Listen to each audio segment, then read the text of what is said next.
All right, everybody, welcome back to Psych Opinion. Tonight we are going to be discussing the movie Heretic. Yay! This is a newer movie and kind of an interesting one because we see Hugh Grant in a totally different light than we're typically used to. Oh, yeah. Which I thought was kind of refreshing. So Heretic is a movie where there are a couple of Mormon girls who are on a mission to pass on the good word of Jesus Christ. And they go to a house, and there is a man there who is a bit of a theologist, and he would like to test their faith and belief in God. So I'm going to start right off the bat and say that this movie, for me, 100% Hugh Grant and the writing saved this movie. To me, it wasn't the most action-packed, exciting movie, but the script was really well, and I've got to say Hugh Grant in that role was actually very impressive. Yeah. I won't keep you if you wish to leave, but I want you to choose which door to go through based on your faith. What does this have to do with us leaving? Everything. It will make your hearts beat faster. It may even make you want to die. In my opinion. Agreed. These two girls go into the house and, he will not let them out. He wants to test their faith. I love this movie. I mean, yes. I know you had, Liza, you had really strong feelings about the whole Mormon thing. I have probably a too long spiel for that, but I loved this movie. I thought this was such an original movie. I mean, yes. I thought the concept was really great. And being a former LDS or Mormon or whatever you want to call it, I thought this movie, it makes you think so much. I felt for these girls, because not the brunette, but the blonde looked like every girl in my ward. Growing up, she looks like a Mormon. They definitely picked her because she looks like a girl from Ogden, Utah. And I really loved the fact that it really made you think. Like, for example, the whole polygamy thing, when he brought up polygamy, and he basically knocked that down. And Mormons are taught to, even if you tell them, yeah, that was, you even banned it, and blah, blah, blah, blah. And she came right back with a response. Mormons are taught, from an early age, whatever kind of negativity that they're going to say about the church, you're taught to talk it away. And she did that exactly. She talked that away. She was like, yeah, it was necessary then, but now it's not necessary now. And she explained why. But I thought how they incorporated Mormonism with why he was doing what he did. And then I loved the way his analogy with the monopolies, like Mormonism was the weird Bob Ross version. May I see your Book of Mormon, please? I'll give it back. Thank you. And finally, after 800 years, this Mormonism, i.e. the zany regional spin-off edition. It's kind of hilarious because I left the church in my early 20s, and I never really knew exactly why I realized the Mormon church was so silly until I listened to the last podcast on the left, and they did a huge part on it, and how they were talking about the Mormon religion, and then some of the things that I grew up thinking were so amazing and so cool, and then they just made fun of it. A lot of that stuff was very, very silly, and how he did that. Did you wear the magic underwear? I did not. I was more younger in the church, and then I also younger girls don't wear the magic underwear. No. Okay. And my parents did because they were married in the temple and stuff like that, and then. So men and women wear the same magic underwear? They're called garments, but okay. Yes. They call it magic underwear in Heretic. Yes. Do you wear magic underwear? What?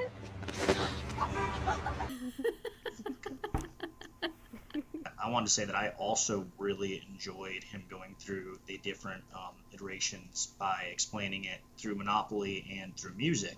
Oh yeah. I thought that was really cool how he was explaining how, there was this thing that was kind of pure that started out, and then it kind of just became this bastardized version of itself over and over again until it became almost, silly, and that everything is kind of repeated or copied, and, especially religion, and how, since Mormonism was kind of a later religion, they were one of the most bastardized or copy-pasted religions.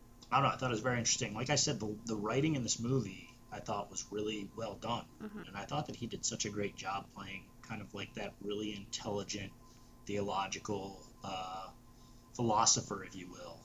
Yeah. Still with that maniacal edge.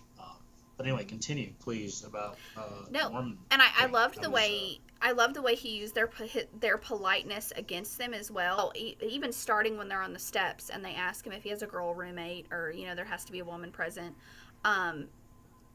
They didn't exert themselves and say we have to see her or whatnot. He was like, oh, she's in here, and so he got them to come in. And then he said, "Oh, the walls and ceilings are made of metal," and they're like, "Oh, okay, that's fine." They didn't really hear That should have him. been a flag, a red flag. And there's so many red flags. And then even the way the girl was talking about her father's death, and he called it the blueberry disease, and he wanted to see how uncomfortable he could make them, and they would still be polite. And even all the way up until they went down into the basement, they were so very polite, and that's how Mormons are taught. And he knew that. That's why he picked them, because he knows that's how Mormons are always polite. They're always happy. They're always choose the right. The girl had a CTR ring. Choose the right thing. That it's so ingrained to you to choose the right and be such a polite person to other people, that even in the face of they're gonna go down into a basement, that he knew that's how they were. And to the point of the type of personality that Mormons are, is they are that person that can be controlled. The women that were in the cages, that is that personality, and he knew that, and he used that. And I thought that was very interesting, the way that they kind of played that, because they picked them. Well, especially especially Paxton's character seemed quite naive, especially in the beginning. Oh, Mormons are very naive, yes. Whereas the other girl came off as a little bit more, I don't know, street smart maybe, or worldly. Just not a lot, but a little bit more. Well, because her mother was not. I think she was raised with a mother that wasn't really raised in the Mormon religion, and so once you get generations and generations and generations, like Paxton was, from Ogden, Utah, and things like that, you could really see those are exactly the way they act. They act exactly like her, and that's how they're able to keep their members, because their members are so compliant. I think sometimes, I mean, not necessarily 100% of the time, but a lot of the generational members are like that. Well, I think that's also why they were kind of talking about the polygamy thing, is I think that when the polygamy thing was going on, it was kind of culty, and still in some ways is culty. But I mean, what better way than to really blow up your population and indoctrinate your population than to do something like polygamy? Well, it was also a way to have sex and marry young girls. Yeah, well, I'm sure the men or man behind all of that, really, I'm sure there were selfish motives, of course. Oh yeah, Joseph Smith and Brigham Young. I mean, why would you? Of course. I mean, any guy that can be like, you know what? Actually, God just told me that I should have multiple. I mean, what most men would play that card if it was possible, and people would actually believe them. Well, I thought it was really funny because even with the word of wisdom, I think he kind of touched on this, but I've heard that there's people that thought that Emma Smith didn't want men smoking in her house, and so that's how they created the word of wisdom. Like they brought the Coca-Cola thing, that you can't actually have it's caffeine and tobacco, but Mormons actually, I know a lot of Mormons that actually do drink Coca-Cola, but you do not drink tea or coffee, which is completely ridiculous. It's interesting because there's just as much caffeine really in a Coca-Cola Well, I actually You know, as brought a that cup up of tea. once to one of my young women's leaders. I know we're kind of going off on a tangent, but we were eating No, I mean chocolate. it's interesting. I It mean, is interesting. Yeah, I actually said that because she was like, we were like eating chocolate or something, and she was saying how much she loved chocolate, and I was like, well, you know, there's caffeine in chocolate, and Yep. she was like, so Is it just caffeine or is it nicotine too that's like against? caffeine, and I original? think it's I can't. It's been such a long time, but that no Mormon smokes, so it's like basically like any kind of like it's called the Word of Wisdom, um, and so I can't really remember. I can't remember a lot of it, but it's basically like tobacco, like you don't drink tea, coffee, smoke, different things like that. but I'm sure a lot of the higher ups do though, because I mean it's just like anything else. It's Nazi Germany, for example. I mean nobody was allowed to listen to certain kinds of music or partake in drinking alcohol or anything, but you know a lot of the officers did, and you know those kind of things were acceptable on the top. Usually, a lot of those kinds of rules are more or less to control the herd Control. than anything else. Like the Quorum of the 12 I mean, in and my the prophets experience. and Yeah. things like that. They probably all sit around in their little circle. Yeah, smoking cigars and whatever. So it was interesting because starting off there, he does his whole analogy, and then he decides that he's going to let them go, and they can choose the door of belief or disbelief. And they choose the door of belief, which I thought was really interesting because I think that let's see, Barnes was more playing the game with him than she was really going off of her true feelings about the religion at that point. And I think she was just trying to, outsmart him, I guess, by choosing that door. Later, we realized that both doors literally led to the same place, so it didn't really matter. Then they're brought down to the basement, and then they are faced with a prophet. I thought that was really fascinating. Paxton, who was the one that kind of figured it out, I thought it was interesting that she figured it out as opposed to Barnes, because Barnes did seem a little bit more savvy. But I loved how once he really made Barnes think and her like survival modes came up and she couldn't rely on what she was told, she actually figured it out. Like it was not a miracle. And I loved that aspect of it as opposed to having Barnes figure it out, because it proved that once all of your beliefs are taken away and once you have to rely on your survival skills to get through Logic, life, common sense. yeah, you actually use them. And she was actually really incredibly good at figuring things out and knowing, learning from her surroundings. So I really thought that was very, very interesting how she did that. It is interesting that you bring that up, and I mean, I never really thought about that, but even as children, it's like we have our parents, we have a church, we have teachers. It's kind of interesting to think about it in the respect that you just put it, in the fact that like we almost don't have to figure it out until we're in a situation where we have to figure it out, because we have all these influences and people around us that tell us this and tell us that, and you're almost like in a bubble. And then when that bubble's popped, you're like, well, crap, I actually have two choices here, which is to completely shut down or, figure it out. Kind of being thrown from the nest and learning how to fly kind of situation. So that is really interesting that you brought that up. I hadn't really thought about that before, in this respect, that, a grown person, a grown woman, was purely going off of what she was told and taught, and now she's in this situation where it's like, okay, well, you don't have that now. Well, in a way, also too, like I think that it's fascinating the points that he brought up towards the end about control and things like that is it kind of leads you to be more compliant, because when I was little, and I think I still to a certain extent do this now, I don't really worry about things, because when I was little, we would pray every night. I would pray every night. And if I had something bothering me or something happened, or, if someone, whatever, I would pray about it, and then I would just go to sleep. And I was like, I prayed about it. It's fine. It's all good.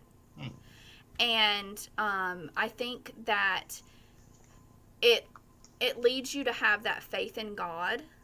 Like he mentioned, to have that control, because you leave everything in God's hands, or everything in the church that has told you how to deal with situations or stress or even the afterlife, how you're able to cope and deal with stress or trauma or anything like that, is that you just pray about it, and everything will be okay. And that leads to, I think, that type of mentality, as opposed to like stressing about it and worrying about it and thinking about actually what you're going to do or what is the best choice for even you, yourself, or your family. That just pray about it leads to more even control and compliance, which I find very fascinating that he brought up, because the girls in the cages just kind of complied. Yeah, see, I almost am envious of people, and I don't know. I've had a lot of discussions with religious people in my life because I really do like to explore and learn. I'm almost envious of people that have that much faith. I have never once in my life felt like I had that. I don't know if you want to call it peace of faith. You know, that like it's okay. Like God's got it. Like I'm part of this plan, or I will be okay because whatever is meant for me, God will provide. I've never felt that way in my life, and I wish I had that kind of freedom. I wish I had that kind of like, just it's gonna be okay, or I'm fine, or I don't need to worry about it. I don't know, Jen, as a fellow sinner, where do you stand on this? Wow. But true. Um, I really would like to talk Jen a goes to lot the orgies about, too. yeah. I was raised in a religious household, especially my grandparents, both sides. I was raised Baptist. So I don't know that much about Mormon religion. That's why I was like, oh, this is fascinating. Like, talk more, Liza. Yeah, And I'm not going to go into my religion. It's boring. But they're all interesting and boring at the same time. yeah. Um, but I really, really like movies, especially horror movies that deal with religious subjects, which is one of the reasons why I was like super excited about Heretic. Um, and I will say I very much enjoyed it. It is a dialogue heavy movie. It's like one that will make you think. It's very like thought provoking, which I love. Yeah, I And enjoyed it too, and I'm not usually into that as much as everybody else, but I thought it was. I mean, I would say it was nothing like a Tarantino film, but I feel like the caliber of writing was like Tarantino yeah, film Oh, as yeah. far as like how good it was. Yeah. The oh yeah, writing was the writing was impressive. I agree. And I also agree about Hugh Grant because I think he did a fantastic job. He's really good at playing like a villain, and he has played a villain before in Dungeons and Dragons, the newer movie Yeah, Dungeons I and wouldn't have seen that. Dragons, which by the way is actually a really good movie. It's very much Oh, fun to watch it, and you don't have to be a Dungeons and Dragons fan to enjoy it. If okay. you like fantasy, it's got comedy too. So I don't know if I can buy anyway, that yet, but I'm gonna store it in the back of my mind. yeah, Hugh Maybe Grant's one in it, day. and he plays a villain, and he does a good job in that too. Oh. Um, because like some parts of this movie was almost like a dark comedy, because there were some humorous parts in it, which I also love. Um, um, I will say I was a bit disappointed towards the end because my level of expectation and what I had already like imagined in my brain was going to happen like towards the end didn't really happen. You were Um, really, really excited about this one. I was, Like your and I still love it. expectations were like, It was like sky high. And I was a little bit let down towards the end because I was hoping that there was going to be more of like a more of an escape room type puzzly room involved or several yeah, rooms.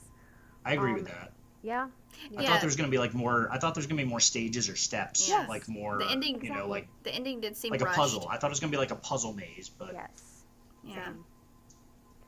Yeah, so I was disappointed in that. I do think it was a great movie though. It leaves you with like a lot of questions, and you should be questioning things. I personally believe that you should definitely question your religion. You should seek out other religions, learn about those religions, and then of course choose. I'm all for choice, very, very much for choice. Jen is Um, pro-choice. I am, and And I think it's good to like question though, and to like learn all these different religions before you really make your ultimate choice. Yeah. Because since I was, born into a religious household, it was always like beat into me. Well, not beat into me. That's too strong a word. Um, Be but, religious. yeah, it wasn't quite like that. Like it Not my imprinted on family. your brain. Yes. Yes. Yeah. There was like a heavy influence of like you should believe this, You and I better was like pray, little. bitch. And when you're little, of course you're going to believe whatever your parents or grandparents believe, because you're going to that church.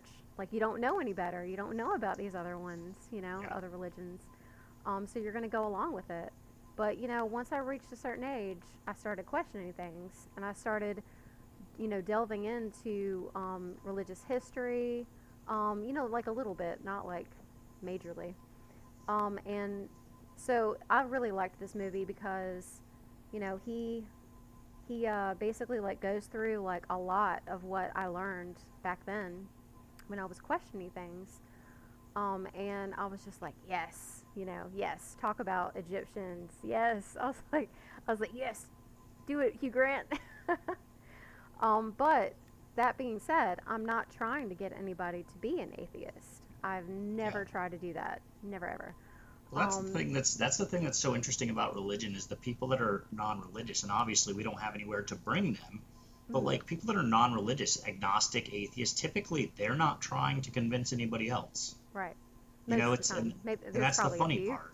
Yeah, I mean maybe there's a couple, but I've never ran into anybody that was like non-religious who was like, "You're religious? Well, let me talk to you about the word of not Jesus, Not Jesus.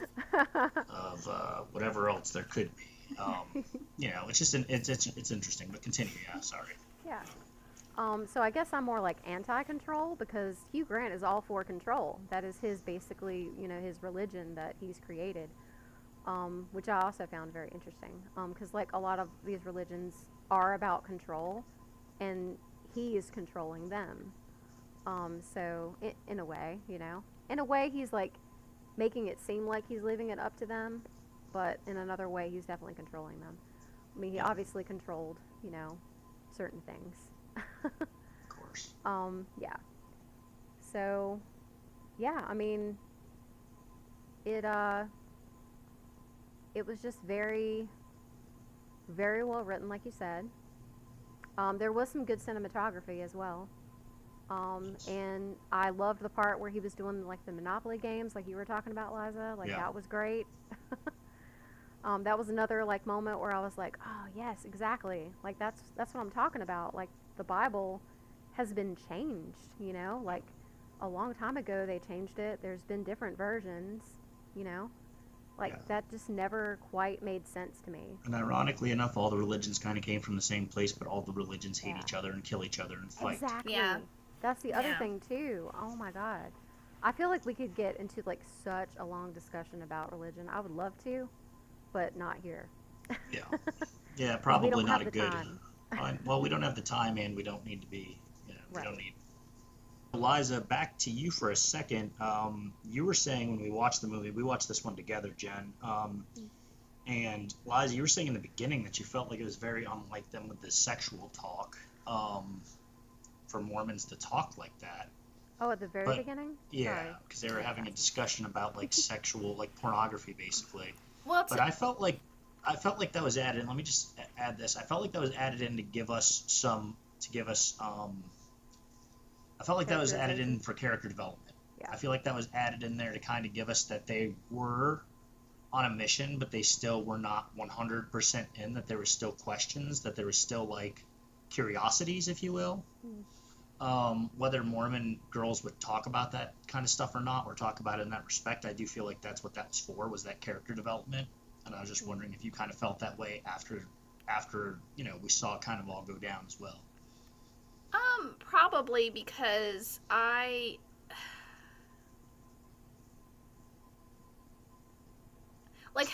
so like a good example of this is like, I don't know, I think you've watched Bridgerton. I just watched Bridgerton. I have. But you know We how briefly like talked about it. yeah. So you know how like the best way I can describe Never this, seen it. the best way I can describe this is Mormon girls are very naive, like girls were back then. Because it's just, well, I don't know. Well, it could have just been my experience. But from my experience, Mormons would not sit around and, from my Talk experience, about sexual stuff. she basically admitted to watching a pornography. Yeah, that was quite shocking. In the So very beginning of that movie. you wouldn't have seen that, and it's just not really talked about. So But I mean, like two girls by themselves getting to know each other, kind of. I don't know. Yeah, I feel like when we're bonding, we admit things and say things to people that we might not normally say to a group, because we're trying to, connect and relate and build a relationship. possibly, but I don't think a woman on her mission would have. I don't think that would have been a conversation. I think it would have maybe have been a different conversation, because I remember one time. Okay, I think it was Gordon B. Hinckley that said this. I remember when I was growing up, he said that you could not kiss, no intercourse or whatever, and he said that the only time a man and a woman, what should happen between a man and a woman before marriage is that if you're engaged, a man should kiss a woman as if a father would kiss a daughter. And that is the only thing you could do before marriage. I specifically remember that. So for her to admit that she had actually really watched a porno, I don't think that would be a realistic conversation. Wasn't there a lot of incest in some of the Mormonism? That's FLDS. So I think that they would kiss their... Anyway. You guys see where I'm going. Anyway, why does it continue? No, so I just don't think that would... I think it was specifically used for character development, because I do not think that would be a realistic conversation Mormon women missionaries would have. Was there anything else that you thought throughout the movie was uncharacteristic, or do you think that they were written pretty well except for that? No, I thought they were written very well, because I think even Barnes, the brunette, I even think I've girls that are kind of like in her situation, like that don't really come from generational Mormonism, do actually kind of have that attitude, and they do act like that. And generational Mormons do act a lot like Sister Paxton. Other than that, I don't really think that there was a lot of...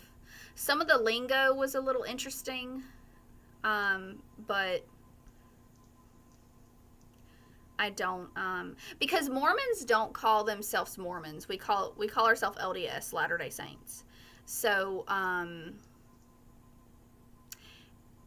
but I think other than that, I don't really specifically remember anything that would be uncharacteristic of it. Okay.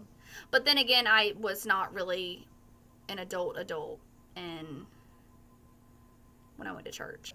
I did think it was interesting how, like towards the beginning, when they go over to his house and he's like talking about like how, he has a wife and she's fixing a pie and she's baking a pie, that they just... Do you know what kind it is? Blueberry. Can you smell it?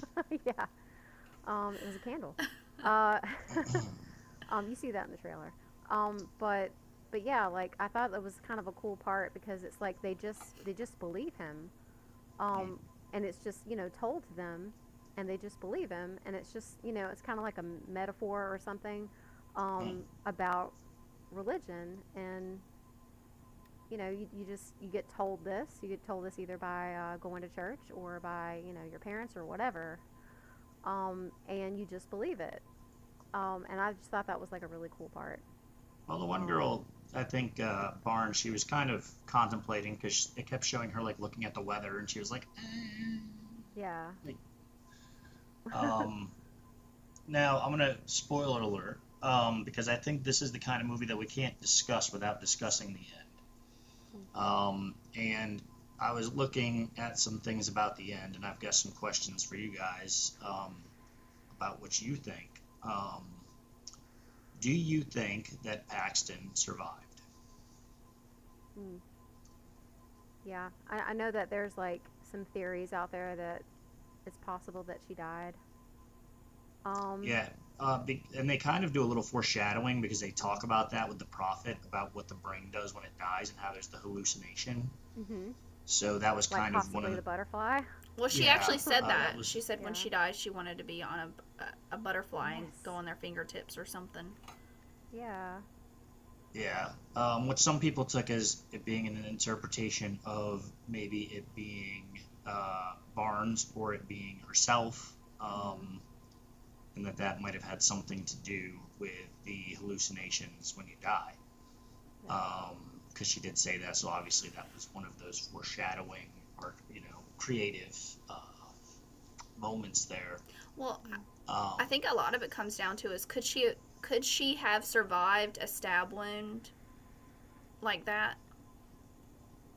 um, well, it's a movie, so that's hard to say. I mean, Yeah. reality is out the window when it comes to wounds in movies, because I've literally seen True. action movies where guys get shot in the chest 6 times, and three Yeah. scenes later, they're like, just have a little bandage over their arm, and they're, saving everybody. So Mm. that's an exaggeration, but that kind of stuff happens. I mean, in horror movies all the time, people like break their legs, and then like we're supposed to, as the viewer, forget that 3 scenes later when they're running across the field.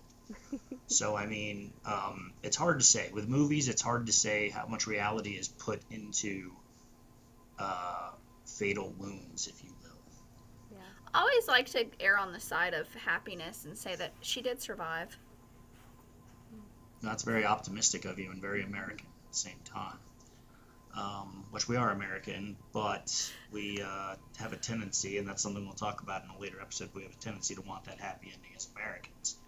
Because I do think that the movie itself plays as a giant metaphor of religion, kind of allowing us all to have our own interpretation of things in the movie and the ending of the movie. And I think that that was done very much on purpose by the hmm director and the writer, which I think is brilliant. I think the movie literally is like a creative artifact of itself. I don't know how else to put that, but if you understand where I'm going with that, the movie goes to make a point, and the point is made in the movie itself. Like the art is in the movie, and the movie itself is the art, if that makes sense. Yeah.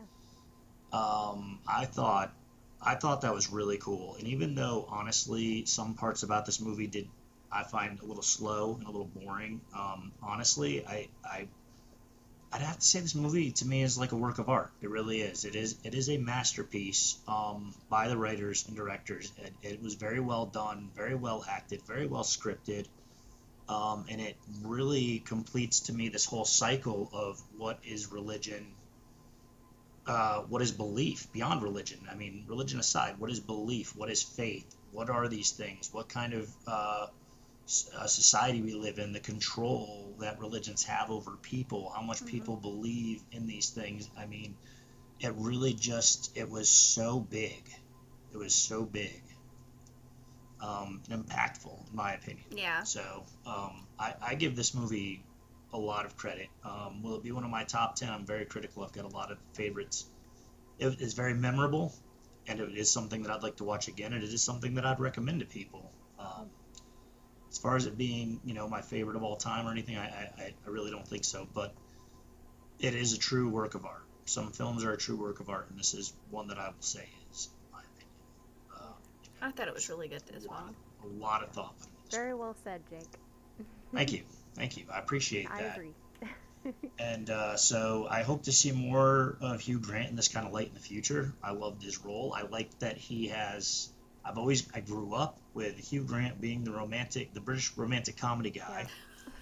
and Yes. I really want to see more range. I think he's got more range. I think he proved that in this movie, and apparently in Dungeons and Dragons, which I've never seen. But he is proving this range, and I hope that we see more of this range. I really do. I'm very excited about seeing this range. Um, yeah, just well done, great movie. Comment, like, subscribe, do all that stuff. I never say that enough because honestly, I care more about having fun here than really collecting you. But I mean, if you want to do that, it helps out, and I'd appreciate that. So, thank you. Love you. See you soon.